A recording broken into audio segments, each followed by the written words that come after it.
tentang konflik di Sudan yang kembali menjadi sorotan dunia setelah berkecamuk di tahun 2023 lalu, dan bahkan PBB menyebut krisis kemanusiaan yang saat ini terjadi di Sudan sudah berada pada titik terburuk ya, dan sudah ada lebih dari 24 juta orang membutuhkan bantuan mendesak berupa makanan, kemudian air bersih dan layanan kesehatan.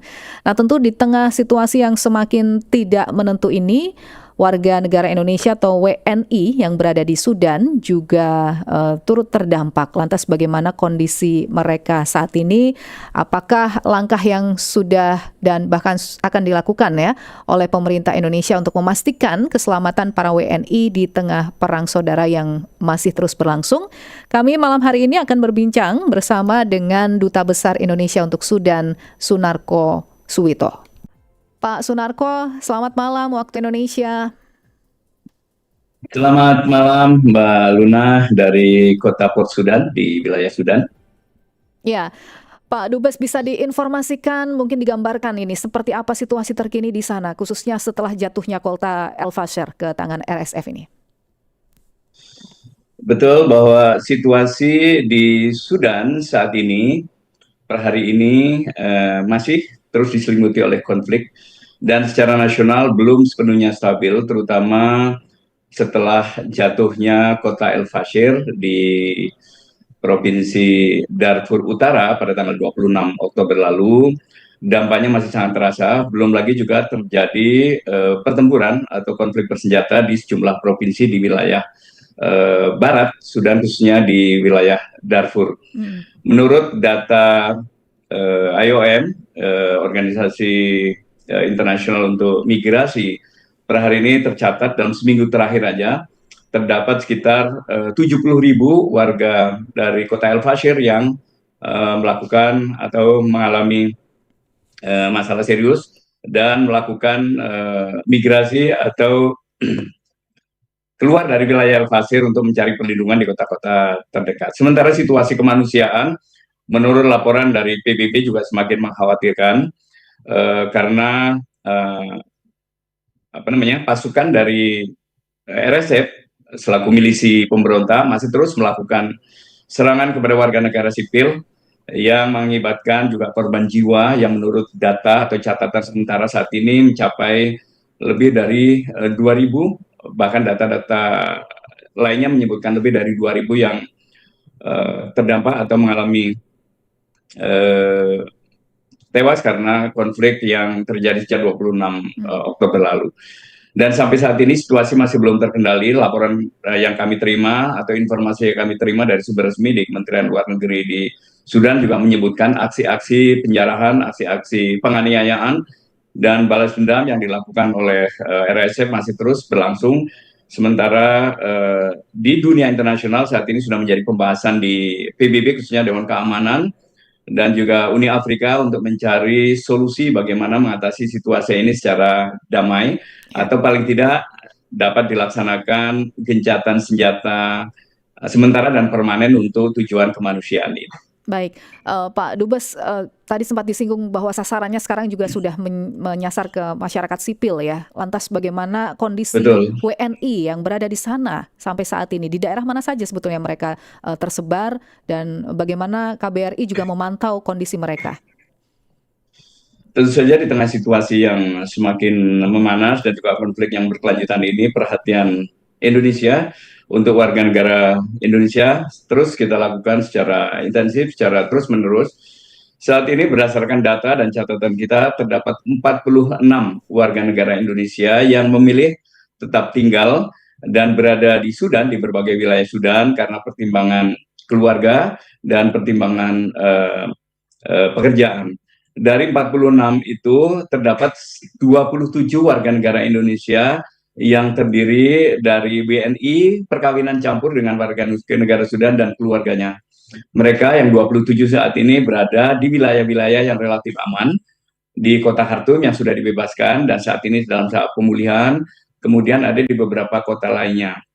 Dan semua kami pantau per pagi ini, per hari ini, semua dalam keadaan baik, aman, dan tercukupi kebutuhan pokok tanpa juga ada kendala-kendala lainnya. Kemudian dari sisanya yang lain terdapat 10 warga negara Indonesia yang bekerja di pasukan perdamaian PBB yang bertugas di wilayah Abyei di Sudan bagian selatan, perbatasan dengan Sudan Selatan. Catatan kami dan kontak kami per hari ini juga situasi di kawasan Abyei yang merupakan wilayah konflik sebelumnya dan saat ini menjadi markas dari pasukan PBB untuk perdamaian, termasuk 10 warga negara Indonesia tadi, semua dalam keadaan baik dan dapat bertugas dengan normal tanpa ada gangguan, tanpa ada ancaman situasi keamanan yang berarti. Sementara sisanya terdapat sekitar 7 warga negara Indonesia dalam catatan kami yang bekerja sebagai pekerja profesional di sektor industri makanan dan industri lainnya yang penting di Sudan yang domisilinya ada di kota Port Sudan dan sebagian di Khartoum. Pengecekan dan koordinasi kami, komunikasi kami pagi ini juga kami informasikan bahwa 10 warga negara Indonesia yang bekerja di sektor swasta tadi, di sektor produksi dalam keadaan baik dan dapat bekerja sebagaimana layaknya biasa tanpa ada gangguan. Dapat kami sampaikan bahwa seluruh warga negara Indonesia saat ini berdomisili dan bertempat tinggal serta bekerja di wilayah-wilayah yang relatif aman, yaitu di kota Port Sudan dan di wilayah-wilayah sekitarnya serta di Khartoum, namun yang sudah dibebaskan dan sudah dalam kondisi kehidupan yang normal. Dengan demikian dapat kami sampaikan bahwa warga negara Indonesia semua dalam keadaan baik dalam situasi saat ini. Namun demikian kami terus meningkatkan kewaspadaan dan juga menyampaikan kepada warga untuk tetap terus berhati-hati dalam kondisi yang tidak dapat kita prediksi dalam situasi ini. Sementara KBRI pun senantiasa menyiapkan dan memperbaharui rencana kontingensi jika mengantisipasi jika situasi memburuk terjadi dan langkah-langkah pengamanan kita terhadap warga negara Indonesia sekaligus upaya pelindungan maksimal bagi WNI yang masih berada dan tinggal di wilayah Sudan saat ini. Baik, kalau begitu untuk koordinasi ya dengan lembaga seperti PBB atau lembaga kemanusiaan internasional untuk ikut serta melindungi masyarakat sipil termasuk WNI kita yang ada di sana karena memang eskalasi perangnya juga semakin besar. Bagaimana sejauh ini pemantauan dari KBRI? Betul, sejak awal dalam upaya pelindungan warga negara Indonesia tentu saja yang pertama kami bekerja sama berkoordinasi dengan otoritas di Sudan, baik itu kepolisian, keamanan, intelijen maupun dengan Kementerian Luar Negeri yang saat ini terpusat di kota Port Sudan.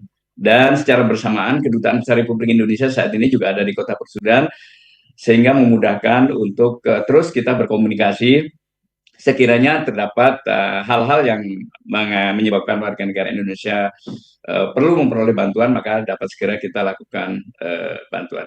Selain itu juga dengan otoritas di kota Khartoum yang saat ini sedang dalam tahap pemulihan pasca konflik, kami pun menjalin komunikasi dan koordinasi dengan otoritas setempat untuk memastikan dan juga dengan komunitas masyarakat Indonesia yang saat ini masih ada di kota-kota tersebut. Jadi satu, jaringan komunikasi kita lakukan secara langsung dengan WNI, dan yang kedua koordinasi untuk mengantisipasi jika suatu saat perlu bantuan dan dukungan, maka KBRI pun akan melakukan langkah cepat berkoordinasi dengan otoritas tempat untuk memperoleh pastian perlindungan dan juga jaminan keamanan. Dan yang ketiga tentu saja kita koordinasi terus dengan komunitas diplomatik, kedutaan-kedutaan asing yang masih berada di Port Sudan saat ini, dan juga dengan badan-badan PBB, UNICEF, IMO, dan juga UNDP, dan perwakilan PBB yang berada di kota Port Sudan untuk memastikan perkembangannya dan kondisinya, serta langkah-langkah pelindungan warga dan upaya evakuasi jika kita harus memerlukan melakukan upaya evakuasi.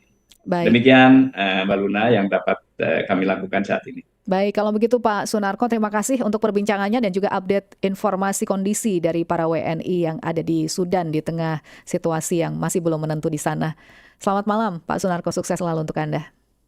Terima kasih, terima kasih. Selamat malam. Pemirsa, demikian tadi perbincangan kami bersama Duta Besar Indonesia untuk Sudan, Sunarko Suwito.